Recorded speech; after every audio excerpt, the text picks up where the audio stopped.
Poštovani kolege, kao što je rekao kolega Weimers, gotovo smo svakodnevno šokirani vijestima o ubojstvima i progonima ljudi zbog njihove vjere i to čak iz zemalja koje imaju poprilično jake ekonomske i političke odnose sa Europskom unijom.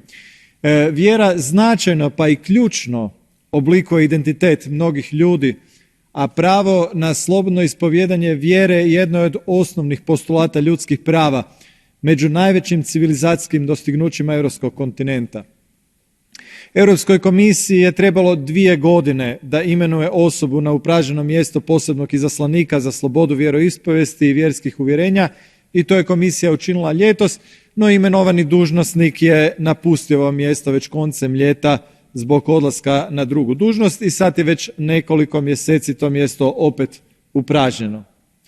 Ne smijemo sami rušiti vlastite standarde demokratičnosti i pluralizma te okretati glavu od ljudi koji su progonjeni i diskriminirani zbog svoje vjerske pripadnosti. Dakle, i ja pozivam komisiju da što prije imenuje posebnog izaslanika za vjerske slobode.